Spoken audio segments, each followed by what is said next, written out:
Hello everyone, আসসালামু আলাইকুম। সাথে আছি আমি মুকসিদুল ইসলাম এবং আজকে আমরা আলোচনা করব কমপ্লেক্স নাম্বার বা জটিল সংখ্যার একটা ছোট্ট ম্যাথ।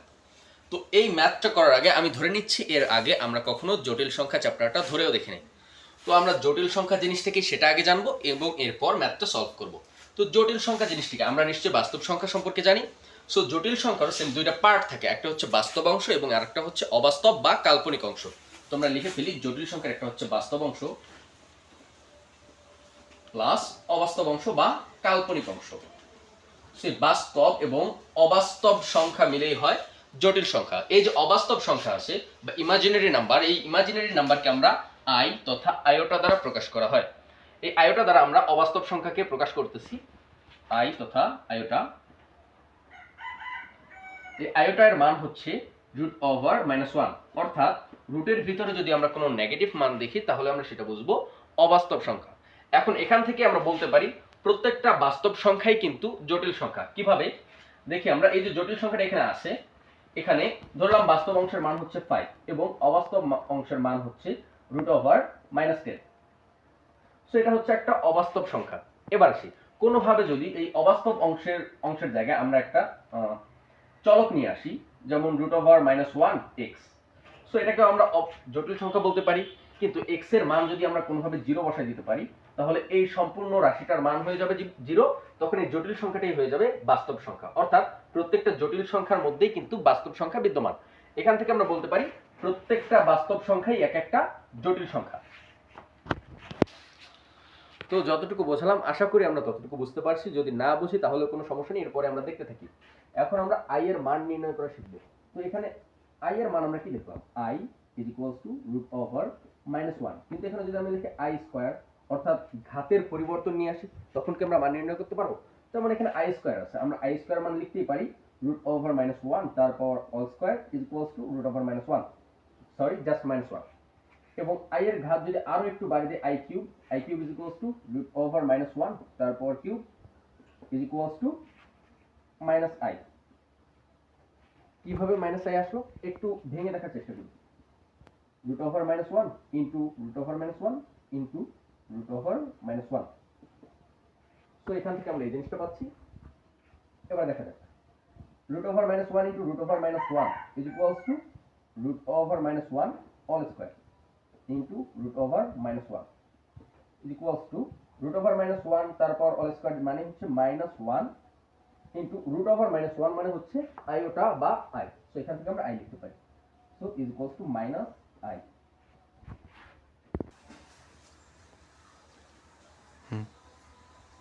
একইভাবে যদি আই এর পাওয়ার আরো এক বাড়ায় দেয়, আই এর পাওয়ার যদি 4 হয়, তখন আমরা এখানে লিখতে পারি I square into I square. আচ্ছা, এটা কিভাবে লিখলাম খুব ছোট্ট করে দেখা দিই। আমরা সূচক লগারিদম অধ্যায়টা যখন ক্লাস 9 এ পড়ছিলাম তখন আমরা সেখানে একটা রুলস দেখছিলাম, যদি দুইটা বেস সেম হয় তখন তাদের পাওয়ারগুলো, একটা বেস যদি কমন নেই পাওয়ারগুলো যোগ হয়ে যায়। ঠিক একই রকম ভাবে আমাদের কাছে একটা বেজ আছে, তার একটা পাওয়ার আছে, এই পাওয়ারটাকে যদি আমরা ভেঙে লিখি তাহলে দুইটা বেজ নিয়ে আসছি, পাওয়ারগুলো যোগ করে দিচ্ছি। দেখো এখান থেকে আমরা যদি এইভাবে লিখি, একটা বেস কমন নেই তাহলে 2 + 2 আমাদের আগের লাইনটাই চলে আসতেছে মোটামুটি। বলতেছ তো এখানে দেখতে পাচ্ছি I square is equals two -1 আমরা আগেই বের করে রাখছিলাম। তো এখানে জাস্ট মানগুলো বসাই দিই, -1 into -1 is equals two just 1। ওকে, তো আমরা আই এর চারটা মান বের করা শিখলাম। এই চারটা মান আমাদেরকে একটু মুখস্থ রাখতে হবে। এখানে I is equals two √(-1), I square equals to -1 এবং I cube is equals to -i, i⁴ is equals two 1। এখান থেকে আমাদের আই এর যে কোনো ঘাত দিলে আমরা সেই ঘাতগুলো নির্ণয় করতে পারবো। কিভাবে? যেমন এখানে দেখলাম আমাদের আই এর ঘাত আছে 28, i⁻28। তো আমরা এটা কিভাবে নির্ণয় করব? দেখো, আই এর মান 28 দেওয়া আছে, আই এর পাওয়ার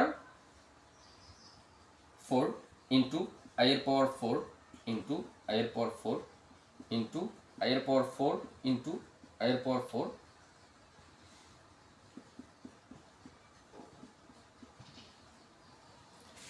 তো এখানে দেখতে পাচ্ছি আমি 60টা আই লিখছিলাম এবং লিখেছি এবং তাদের পাওয়ার 4 দিয়ে দিয়েছি। তো 60টা আই মিলে 4 সাথে 28 হয়েছে। এখন প্রত্যেকটা i⁴ এর মান হচ্ছে 1 ইন্টু 1 ইন্টু এভাবে 60টা 1 গুণ করা লাগবে। 60টা 1 গুণ করলে মান চলে আসতেছে 1।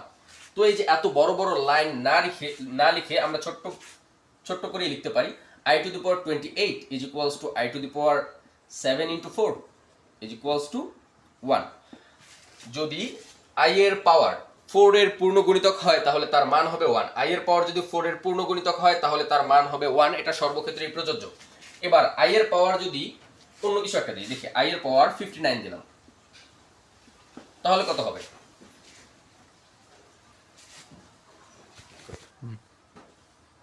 তাহলে i এর পাওয়ার 4 ইন্টু 14, তাহলে 4 14 56 প্লাস ইন্টু i এর পাওয়ার 3 i কিউব। সো এখানে হয়ে যাচ্ছে i to the power 4 into 14 into i cube, i to the power 4 into 14 অর্থাৎ 4 এর পূর্ণ গুণিতক, তাহলে এটা হবে 1 ইন্টু i কিউব, মানে আমরা দেখে আসছি i কিউব মানে হচ্ছে মাইনাস i, সো দ্যাট এটা হচ্ছে মাইনাস i। তো আশা করি এভাবে i এর পাওয়ারগুলো আমরা নির্ণয় করতে পারবো। তো এখন আমরা i এর পাওয়ার নির্ণয় করা শিখলাম। এবার i এর পাওয়ার যদি নেগেটিভ হয়, i টু দি পাওয়ার -14 আছে এখানে, সো তখন আমরা কি করতে পারি? এর জন্য আমাদের ছোট্ট একটা ফর্মুলা মনে রাখতে হবে, 1/i is equals to i to the power -1, এটার মান হচ্ছে -i। তো এটা কিভাবে আসলো এর প্রমাণটা একটু দেখে রাখি। 1/i আছে আমাদের কাছে, আমরা কি জানি i to the power 4 is equals two 1, এটা একটু আগে আমরা প্রমাণ করে দেখলাম। তো 1 এর পরিবর্তে আমরা লিখতে পারি i to the power 4 divided by i। আবার সূচকের সূত্র অনুসারে দুইটা বেস সেম আছে, দুইটা বেস থেকে একটা বেস যদি কমন নেই তাহলে তাদের পাওয়ারগুলো বিয়োগ হয়ে যায়, সো পাওয়ার আসতেছে i কিউব। এবং একটু আগেই আমি চারটা মান মুখস্থ করে রাখতে বলছিলাম, যার মধ্যে তৃতীয় ছিল i কিউব, i কিউবের মান হচ্ছে -i। সো এখান থেকে 1/i is equals to -i।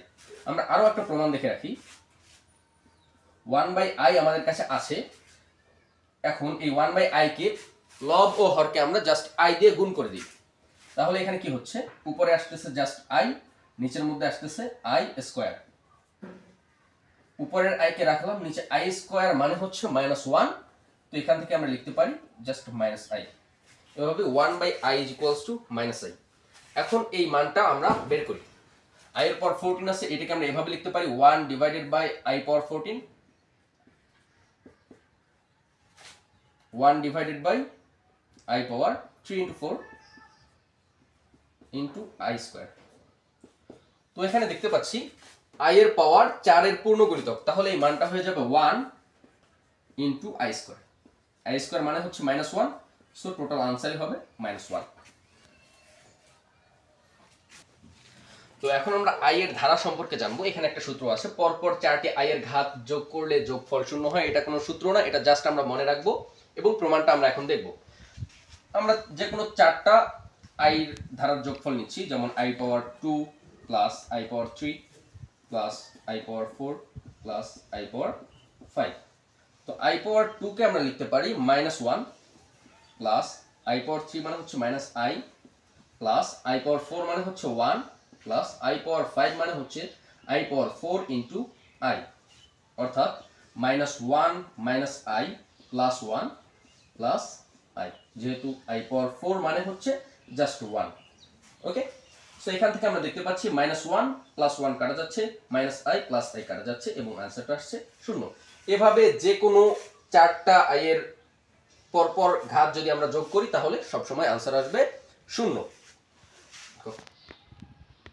এবার আমরা এই ম্যাথটা একটু সমাধান করার চেষ্টা করি। এই ম্যাথ করতে গিয়ে যা যা বেসিক প্রয়োজন আমরা সেই বেসিকগুলো দেখার চেষ্টা করেছি, এখন ম্যাথটা করি। সো ম্যাথটা যে অবস্থা আছে, i পাওয়ার n দেয়া আছে আমাদের কাছে, এই যে i পাওয়ার n আছে এইখানে n এর মান 0 থেকে 312 পর্যন্ত। সো i পাওয়ার n এর ফার্স্ট মান হবে i to the power 0 plus i to the power 1 plus i to the power 2 plus i to the power 3 plus dot dot dot, এইভাবে চলতে চলতে i টু দি পাওয়ার 312 পর্যন্ত। So এখানে দেখতে পারতেছি আমরা i টু দি পাওয়ার 0 মানে হচ্ছে 1, সো এটাকে আমরা একটু আলাদাভাবে সাইড করে রাখলাম। এদিকে দেখা যাচ্ছে i plus i square plus i cube plus i to the power 312। So এই যে আমরা দেখতেছি এখানে দেখো একটা সমান্তর ধারার সৃষ্টি হয়েছে, 1 2 3 4 5 6 7 8 এভাবে 312 পর্যন্ত একটা সমান্তর ধারার সৃষ্টি হয়েছে। তো এই যে সমান্তর ধারাটা সৃষ্টি হইল, এই সমান্তর ধারার পদ সংখ্যা কত। আমরা যদি পদ সংখ্যা নির্ণয় করতে পারি তাহলে আমরা দেখব প্রথম 4টা পদের যখন এই যে i⁴ যদি এখানে থাকে, তো এই প্রথম 4টা পদের যোগফল হবে 0। এভাবে যদি আমরা দেখতে থাকি, যদি যে পদ সংখ্যাগুলো আছে এই পদ সংখ্যাগুলো যদি 4 দ্বারা বিভাজ্য হয় তাহলে সম্পূর্ণ ধারার মান 0 হয়ে যাবে। তো এখন আমরা পদ সংখ্যা নির্ণয় করার চেষ্টা করি। পদ সংখ্যা, সমান্তর ধারার পদ সংখ্যার সূত্র কি? পদ সংখ্যা ইজ ইকুয়ালস টু শেষ পদ মাইনাস প্রথম পদ ডিভাইডেড বাই সাধারণ অন্তর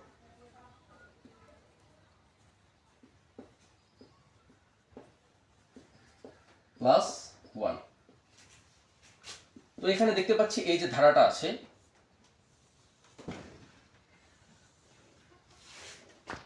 তো এখানে আমরা দেখতে পাচ্ছি এই যে ধারাটা আছে, এই ধারাটার শেষ পদ হচ্ছে 312 এবং প্রথম পদ হচ্ছে 1। সাধারণ অন্তর মিন্স পরপদ মাইনাস পূর্বের পদ। সো পরপদ যদি 2 হয় তার পূর্বের পদ হচ্ছে 1, 2 - 1 = 1, অর্থাৎ এখানে সাধারণ অন্তরের মানে হচ্ছে 1। তো আমরা এখানে লিখে ফেলি 312 শেষ পদ মাইনাস প্রথম পদ হচ্ছে 1 ডিভাইডেড বাই সাধারণ অন্তর হচ্ছে 1 প্লাস 1। তো যোগ বিয়োগ করে দেখতে পাই আমরা এখানে 312 হয়। সো এখানে 312 কি 4 দ্বারা বিভাজ্য? আমরা একটু ভাগ করে দেখার চেষ্টা করি। 4 × 12।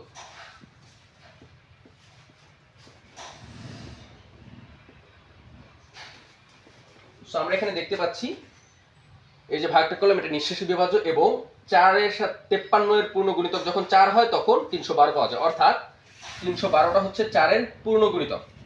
তাই এই যে সম্পূর্ণ ধারাটা আছে এই সম্পূর্ণ ধারার মান হয়ে যাবে 0। তো সম্পূর্ণ ধারার যদি মান 0 হয়ে যায় তাহলে आंसर হয় 1 + 0 = জাস্ট 1। তো আজকে এ পর্যন্ত, ধন্যবাদ সবাইকে। সামনে ইনশাআল্লাহ আবার দেখা হবে। আসসালামু আলাইকুম।